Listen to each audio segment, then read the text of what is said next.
If you are a beginner artist and you are afraid to start your first sketchbook, I definitely understand and you are not alone. Hey, what's up? My name is Ren, and in today's video, I want to share with you these 3 easy, low-pressure ways to start your first sketchbook practice. Now, whenever I start a new sketchbook, I'm often met with a bit of hesitation and fear.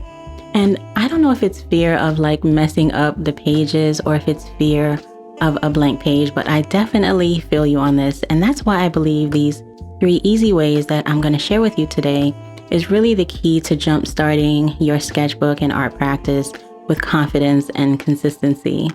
Now, I often have my sketchbooks close by, and I just want to share with you an example of what I'm talking about.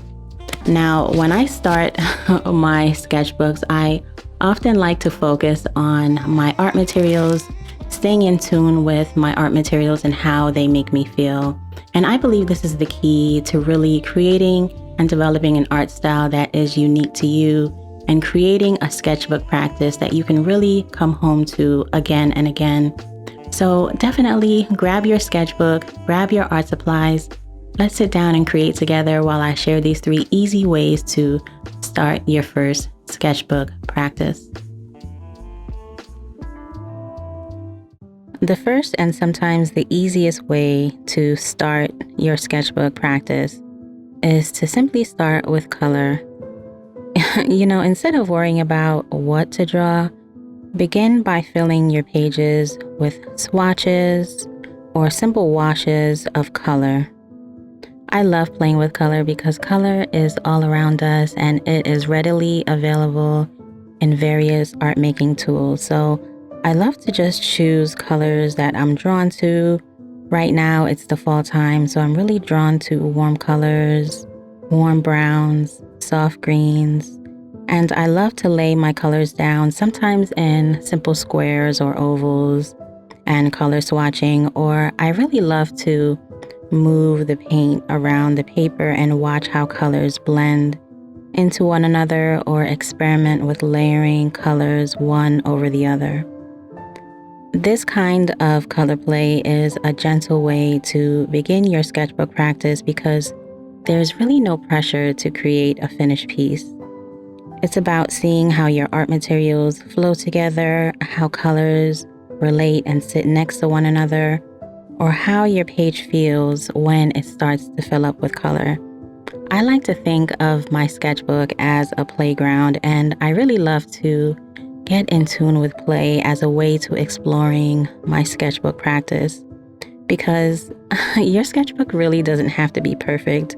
It doesn't have to be a gallery. It can be a space where you simply explore and discover.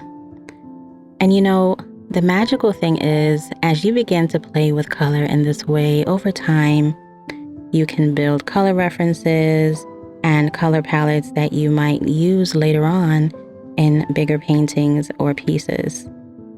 It's just a reminder that color is really the way, a really easy way. Color is really an easy way to explore starting your sketchbook practice. So start with color. Keep it light, keep it approachable and fun. And this could be the easiest first step for any artist afraid of starting a sketchbook practice.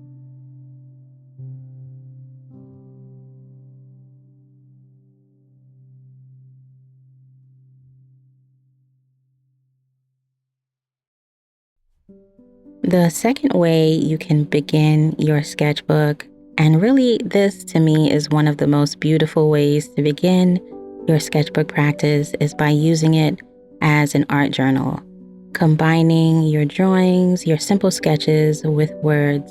Now, I love words because words really help to turn your sketchbook more into a story. It takes the pressure out of making quote unquote perfect art, and it turns your sketchbook into a personal record and a safe haven of your creative growth and your artistic life. You can start small, just simple drawings, drawing something from your day, from maybe a walk that you took outside, your cup of tea in the morning, or really any themes or things that you're going through in your day-to-day life and just write things about either what you're going through, or sometimes I even write about my art materials, about the practice that I'm diving into at the moment. You can really write these short reflections of how you feel in the moment and use a few words to inspire you, and even single sentences that captures your mood at the time. Now, what this does over time, as you approach your sketchbook as an art journal, you begin to build a library of ideas, of places or images or things that you were going through at the time. And over time, these pages just become a well that you can return to for inspiration. You might look back and realize your words guided you through some very tough times towards certain themes or colors or feelings that even begin to shape your art later on. Art journaling makes your sketchbook something that is deeply personal, and it really becomes more than a practice.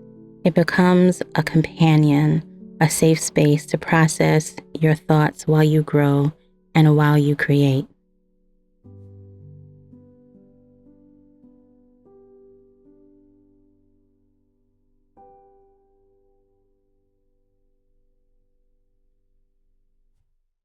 The third way that you can begin your sketchbook, and this is really a lot of fun, is by simple mark making. Filling your pages with loose lines or scribbles or textures. It's really about discovering the way your hands like to move and your unique artistic signature. I've spoken about this before. I love approaching my sketchbook in this way because it's really not about making something that's recognizable, making something that's realistic. You're just letting your hands flow and move into the intuitive and creative flow state. You can literally use any tool you have, sometimes simply grabbing a pencil and just sitting down with your sketchbook and letting your hands flow across the page. I love to repeat shapes, layer lines, or even create little patterns. I mean, sometimes I'm gonna be real, I just love to scribble because it just allows me and it gives me the permission to let loose with my art. And it reminds me that art doesn't really have to look like anything recognizable. The goal in this practice is to really loosen up and to explore how your tools feel and to start building a rhythm and a comfort with the way your hands move. It's about falling in love with the way that you love to create art, not anyone else, because it's about developing your own unique, creative, artistic style. Mark making is like stretching. It's really like stretching your muscles before a workout. It warms you up and it reminds you that your art doesn't have to be perfect to matter. It simply has to feel like you. Your art does not have to be perfect to matter. Your art just has to feel like you. Some of these pages, what I found is they may surprise you and later inspire textures or ideas in bigger pieces. I'm telling you, you'll be surprised how these little scribbles, when you return to them later and you look at them, you just see these simple moments of creativity that come out, and you will really inspire yourself into creating maybe a larger piece around simple lines that create simple shapes.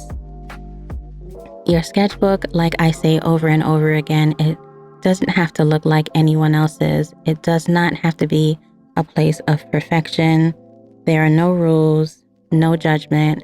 It's just you and your pages and time to play.